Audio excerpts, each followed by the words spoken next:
There are 211 million prescriptions of antibiotics written in the United States every year. Over half of those prescriptions are for things of non-bacterial origin. We are facing antibiotic resistance. And so we use and we overuse, not dissimilar to natural resources, right? Like we don't know how to not overconsume things. Mm-hmm. And the impact of that on our microbiome is extraordinary.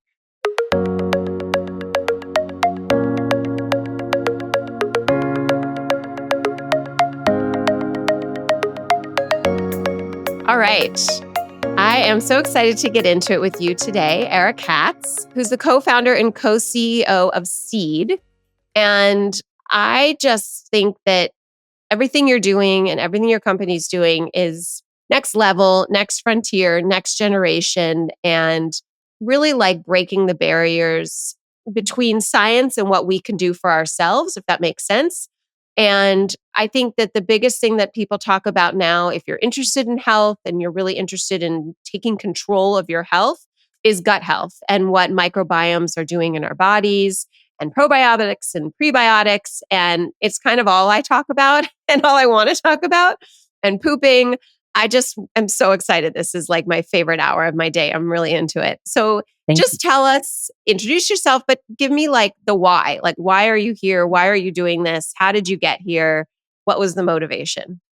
Ultimately, the why is to impact health. The how you get here, as you know, you interview so many interesting people, is such a confluence of things. And like almost everything else in life, it's so many things are about timing. And so, for me, we were just talking before we got on, I lost my mom when I was in high school. It's pancreatic cancer. And my very, very, very condensed why really came from very similar to what you said, which was like, there's this very interesting gap between science and like how we live and how we make choices for our lives and how we like understand our bodies well enough to make informed choices.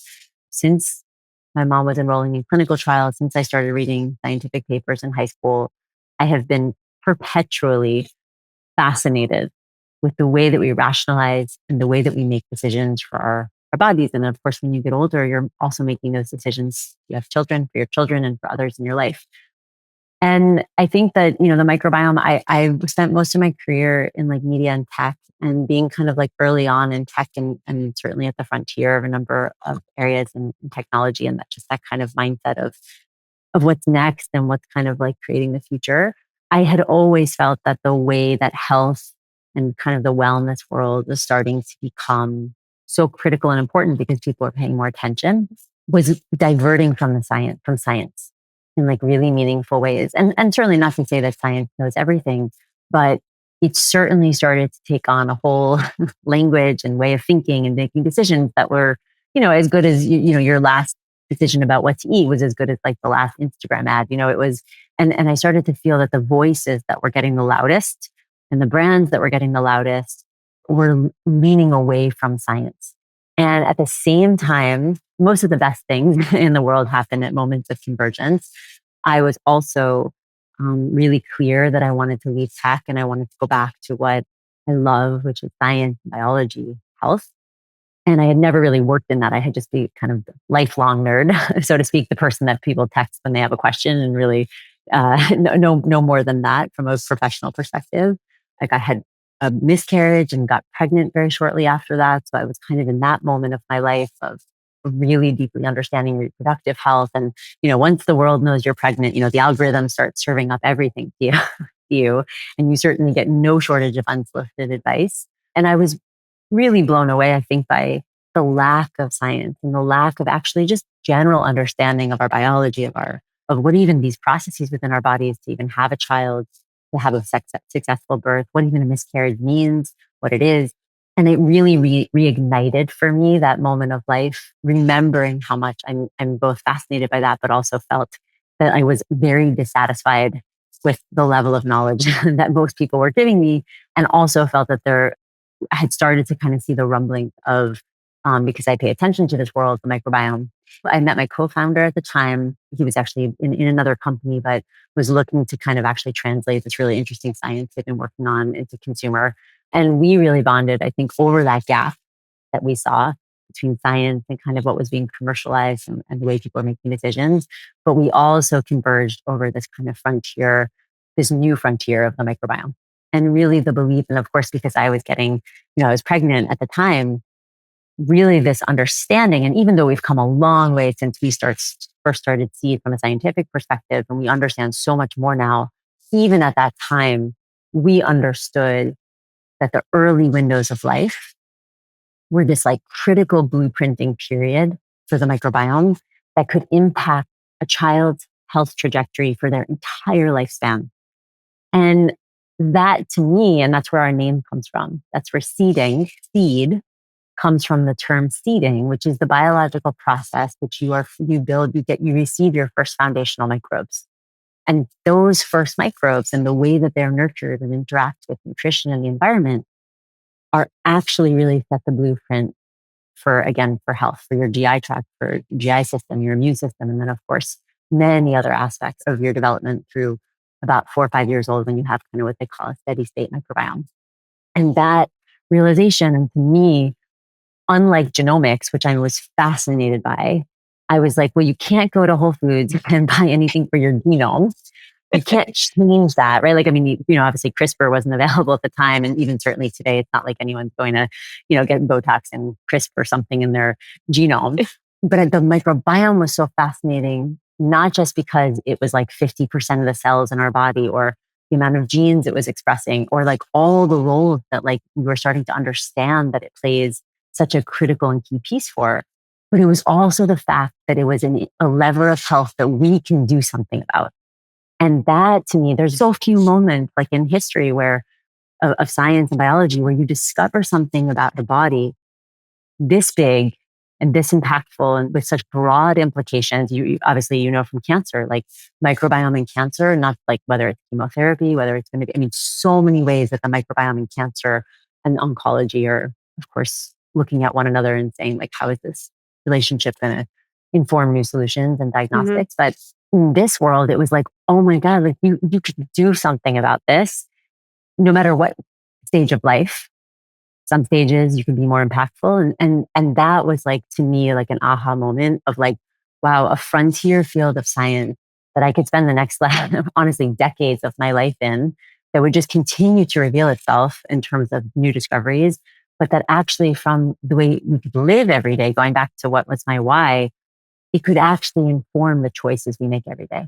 And that to me was like, I could build something around that, but also for my own self, from fulfillment, creating meaning. What do I want to wake up and do every day perspective? That to me was kind of the like, where else would I want to be?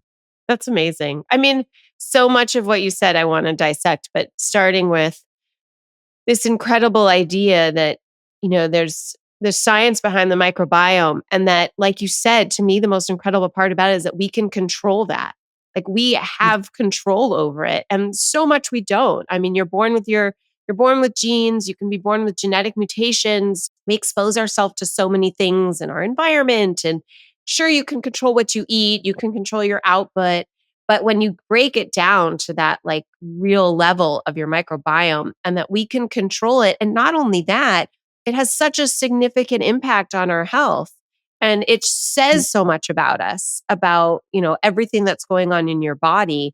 To me, that's the most fascinating part. Like it's easy and it's controllable and it's so impactful. And those three things I think are just like the trifecta of health and taking control of your health and wellness, which is my creed, my motto, what I preach, whenever I can.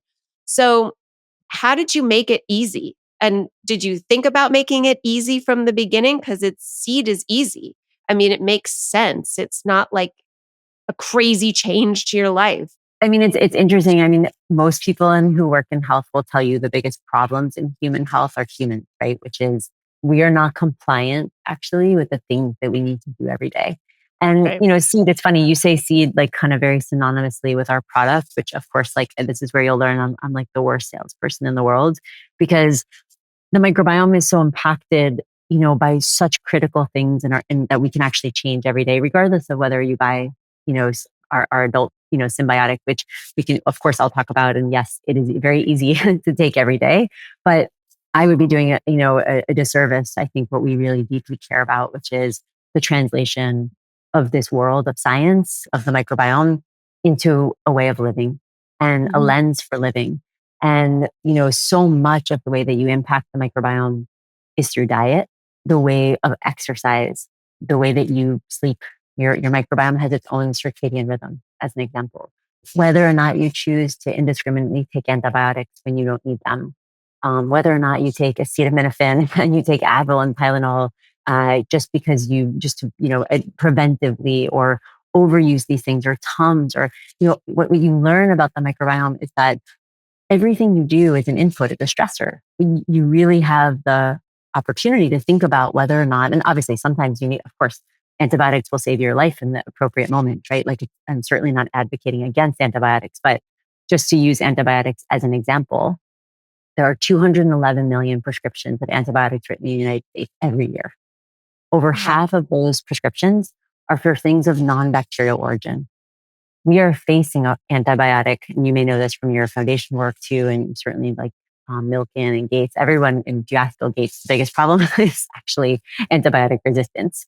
And so we use and we overuse, not dissimilar to natural resources, right? Like, we don't know how to not overconsume things, Mhm. and the impact of that on our microbiome is extraordinary, because indiscriminate use of antibiotics and particularly when you're not taking something alongside and then doing things to kind of repair, can be incredibly detrimental, even to a relatively healthy person sometimes. Although a relatively healthy person is going to bounce back faster, like their microbiome is typically more resilient and more diverse. But unfortunately, if you look at the statistics, majority of people in our society today are not working from the healthiest, most diverse microbiomes and from the healthiest place, right? 15% of the United States has diagnosed with IBS, let alone the percentage that are probably undiagnosed or are somewhere on, some spectrum of just like a GI condition alone. Mhm. And so I think that for us, it's not just what you can do, which is things like diet and taking care of yourself in areas that are probably, as I said, kind of fairly obvious, like exercise and sleep and a number of the things that benefit your human cells as well as your microbiome.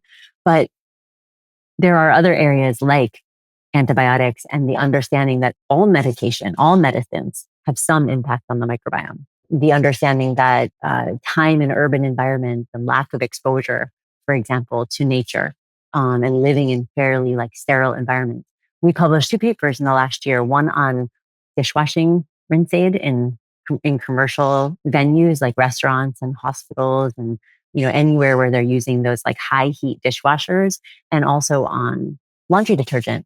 And, after 1950, 60, we introduced about 300,000 chemicals and compounds into our food and cleaning supplies and everything in the built environment that we live in, that have all tremendously impacted our barriers and our microbiomes of different parts of our body.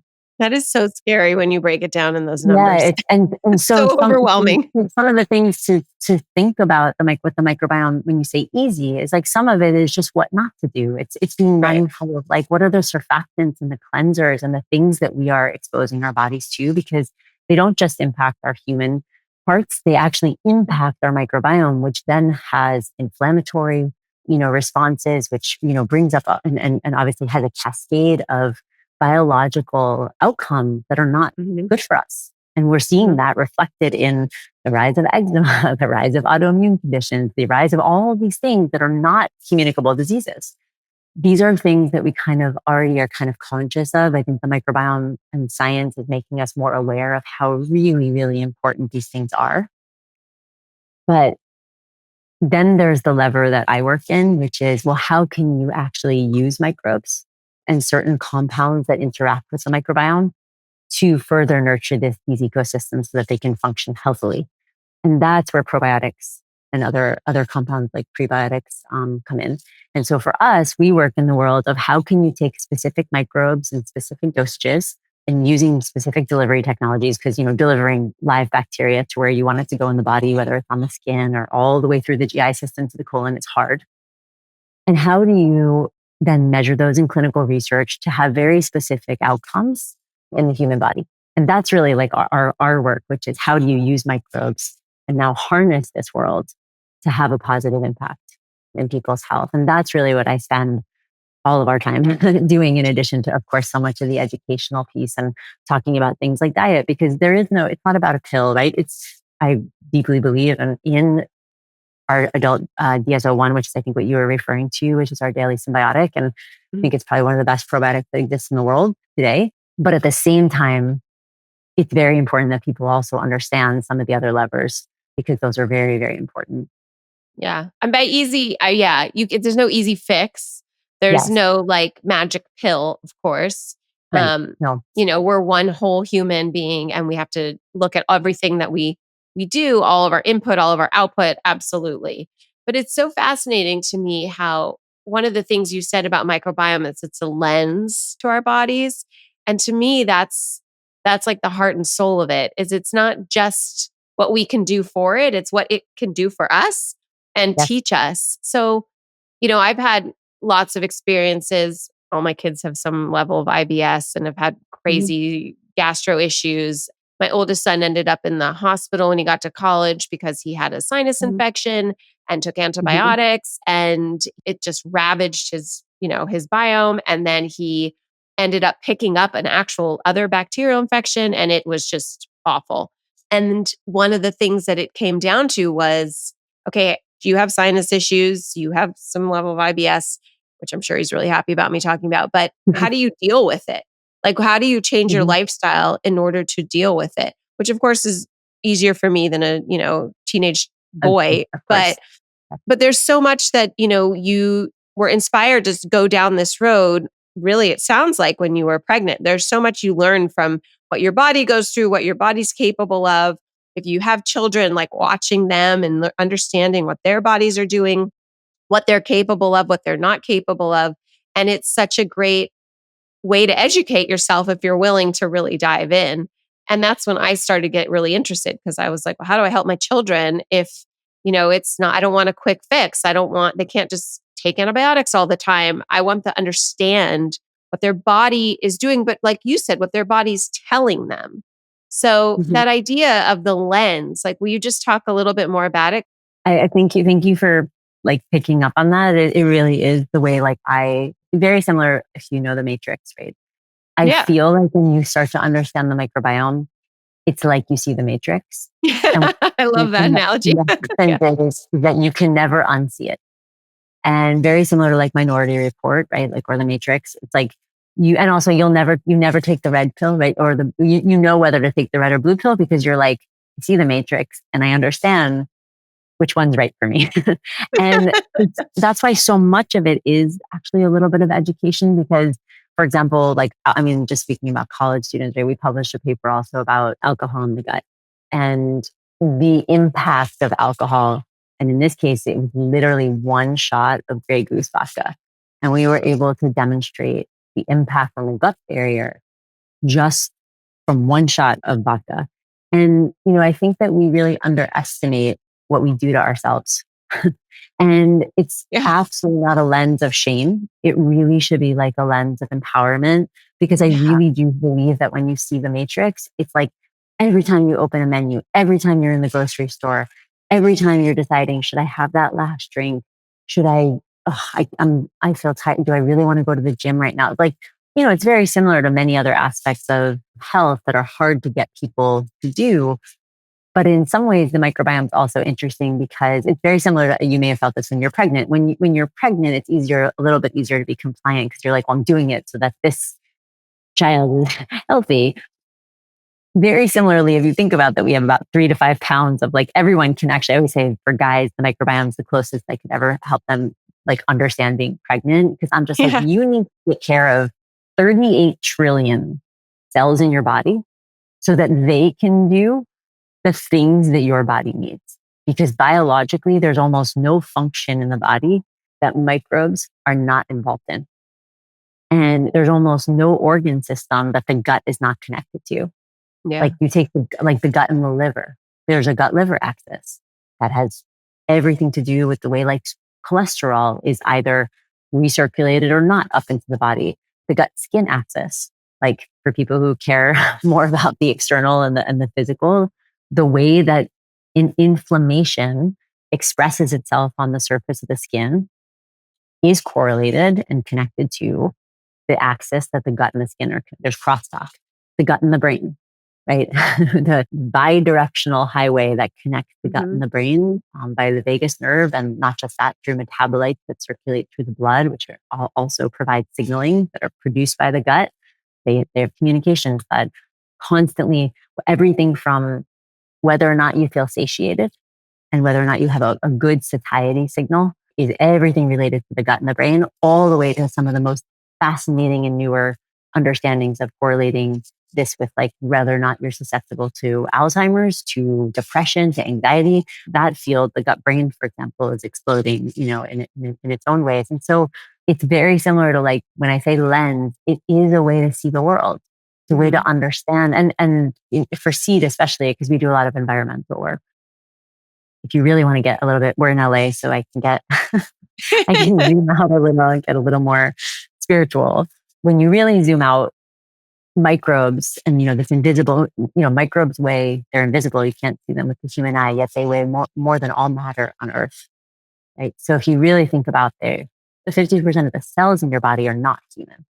And so when you really start to zoom out, you start to understand that like microbes are such a critical part for all the ways they're critical in our bodies. They're critical in the soil.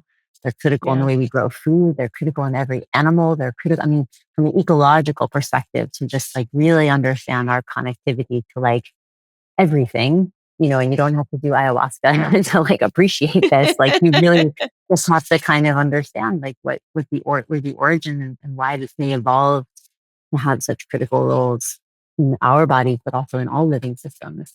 It's so overwhelmingly like awesome. I don't know how else to say it. I mean, it's Mm. such a huge piece of the puzzle that I feel like for so long, so many people, whether they were scientists or just like health, wellness is a relatively new word, but we were trying to get at and understand like what is a really amazing piece of ourselves and our environment around us that can give us so much information if we're willing to look and we're willing to dig in. And it's fascinating. I mean, gut health it's like the heart and soul of us. It indicates so much about if you are quote unquote healthy, you can deal with it. Like you can change it, you can manipulate it, which is very exciting. To me, that's just such an incredible breakthrough that we can do and do it for our children. So it's not something that you have to start when you're old. One of the great things I've found about being in my latter half of my 40s and pushing 50 is that like I won't have that other drink because I feel horrible. When you're 18, you don't care. You bounce back, you sleep till 2 o'clock the next day, whatever. When you get older, like you can't do those things anymore without really feeling the impact. Most of us, especially I think the healthier you are, the more you feel when you do things that aren't quote unquote good for you. When you drink or you eat a meal that's really not the best, but you splurge or it's a special occasion, but you feel it intensely. And to me, it's like, oh, it's such a great thing because I have this sign and this signal that I can't ignore and I don't want a migraine. So I'm not going to drink, that much, maybe whatever I can do. But you don't have that when you're younger. Like you just, you push through and, your parts of your brain aren't fully developed there where you're going to like really listen to it. But the idea that you can control your gut health in a way starting as you said, in utero is pretty amazing and life-changing for a lot of people. So how do you get to that audience? How do you show how important it is, I guess, so that people can start young when it comes to their gut health and taking control of it? Well, I wrote a kid's book Oh, wow. about, Well, there you go. I didn't know that. That's amazing. yeah, it's called The Kid's Book About the Microbiome. It's overwhelming in the sense that especially as a company, can't do it all. That was partially why we developed the first product that we developed was our answer to saying, if we had to say there's one thing that you could do for your gut every single day, what would it be? Yeah. For as broadly applicable communities of people as possible. That was where DSO1 came from.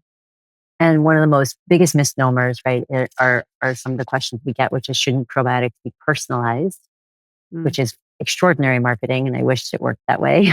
But what we and you know what, maybe in the future there maybe, I wouldn't say personalized, but I would say customized to very specific conditions, like maybe.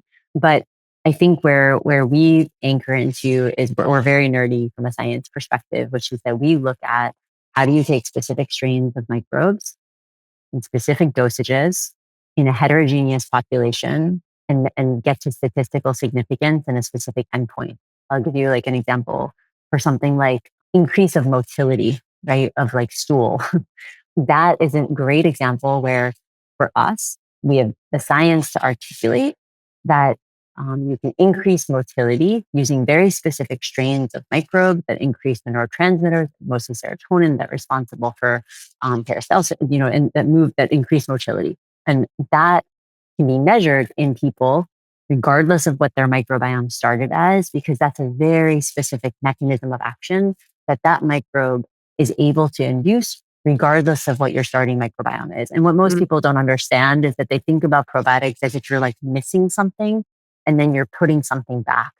And Mm. most probiotics are actually transient unless you're really, really, really deficient and you've had multiple courses of antibiotics or you really very low diversity.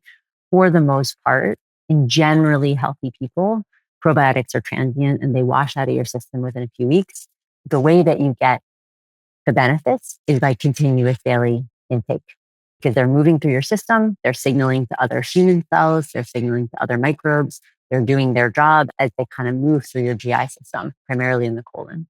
And so it's a little bit of a misnomer about the kind of like take it and put it back idea, like the Right. colonization idea, which again, in certain instances is true, depending on where the starting microbiome is, but for the most part, they're transient. And so for us, like that what DSO1 was our answer to this question, which is like, what could we develop? And look, it's now I think the number one selling probiotic in the United States at this point, and probably one of the most certainly most studied and has some of the greatest clinical efficacy that we've seen in the field. And some of our next products, and we have one for pediatrics. It's a similar idea. Hmm. For me, it was like I couldn't find one. Everybody was asking us once DSO1 came out to make something for their children because it's very hard to understand that landscape for kids because it's kind of just like a sea of gummies and cane sugar Yeah. pectin, like some Yeah. stuff that we were like, I think there's an opportunity to do something more impactful here, especially with 1 in 3 children experiencing intermittent constipation in the United States. And that was the endpoint that we went for. That was published in pediatric research, and that's Yeah. our nine strain symbiotic that we also have for kids. So those are kind of some of our answers, which are how to actually develop products that could be broadly applicable to as many people as possible, that could be measured in a way that where they can impact and have very specific outcomes that we believe increase and improve gut health, gut immune function, gut barrier integrity that you could take every day, alongside some of the other things I mentioned. But knowing that not everybody is going to do all of that every single day and be perfectly compliant, like your drinking example is perfect, which is sometimes people do have the other drink, but what we hear anecdotally from people is, oh my God, now ever since I started taking DSO1, when I drink, I don't feel the same way that I used to feel when I had a couple of drinks. And so you start to understand that the reinforcement of the gut barrier, the support of the function that these microbes can have, specific strains of probiotics can have in the gut, can also be meaningful in supporting the lifestyle that you want to have. It's amazing. And I love the pediatric portion of what you've done. I think it's so important for so many reasons. One, like you said, it's to give kids who are, there's such a high rate of children and who have, who through their pooping that they have, let's call it issues. But also it's setting an example and it's setting a way of life really young. But it goes back to me, it's telling young people they have a lens into their body, that it doesn't have to be a huge mystery of what happens, and they can take control of it by looking at that lens and enjoying it and understanding it and tweaking. One of the things that I feel really passionately about is that as women in particular, we go through so many different stages, and what your normal is, what your healthy is, changes as you go through different stages, pre-puberty and then puberty, and then this sort of second puberty around 18 to 20 years old. Then in your 20s, there's different things happening, especially if you're having children, pre and postpartum, what it looks like in your 30s. And then when you're premenopausal and then menopausal, I mean, our bodies are changing, and that sort of where you want to have that balance, that, where you feel balanced and our bodies feel right or as good as they can, it's constantly changing, which requires being in touch with your body, being in touch with yourself, looking in the mirror, inside and out and saying, what's right for me now? And this idea that, your microbiome is such a lens into that, and teaching that young, I mean, to me, that's like, it's like a rainbow with like shooting Yeah. stars out of it. Yes, exactly. I know it's fun. I get a lot of messages from people who say they read the book with their kids all the time, and their kids are always like asking about their microbiome or asking about microbes, or they're like, "Oh, I'm going to eat that. I'm going to eat that for my microbes. I'm going to do this for my micro. I'm going to play in the dirt for my microbes." And yeah, it's a beautiful. I mean, look, we're kids of the antibiotics generation, and I think one of the most profound things for me is like you can see how in just one generation, science can fundamentally change the way we parent, right? And the way that we raise children and the way we think about our bodies. And it's powerful. So if you imagine when it's yielded for good, I mean, the way like you look at how it's yielded for, bad, like, right, like the misunderstanding of fat. We also grew up with a fundamental misunderstanding of fat and cholesterol, as an example. Hmm. That was poorly branded, really Yeah. bad science communication, lobbying organization, whatever. You can go back to the history to know like how some of these compounds and areas of our lifestyle have been so perversely represented to us in ways that were not serving us. Every time you get served an Instagram ad, every time someone tells you to try something, it's a beautiful way to just quickly check in and say, how would this impact microbiome? Like, does this feel good, feel right? Maybe I should try it, but let me just like really stay attuned to like how that feels. We kind of coined this idea at Seed called living scientifically, which is just that kind of real commitment to experimentation and maybe not the attachment to the outcome. Yeah. That's amazing. I love that. I think it's really true. I just want to end with, we obviously have a shared history where we both lost our moms really young to cancer. And clearly for me, it's, really dictated my whole life in terms of my career and what I believe in and what I put out there. It's been a way for me to make decisions and, keep her legacy alive in a really impactful, positive way. Has just been an undercurrent in my life, sometimes but quite consciously and sometimes not. And Mhm. it's one of those things that we're part of the crappy club of, girls that grew Mhm. up without a mom during some pretty important years. Would you say that you're losing your mom? Obviously, you said earlier about how it really pushed you, in some ways down this road, but do you Yeah. still feel her all these years later and what you do or in some of the decisions you make? Yeah. I mean, in like you said, I think sometimes there's just very overt ways that these losses like show up. And sometimes I think there's just really very subtle ways that maybe Yeah. you look back on a year ago, a year later, and you're like, oh yeah.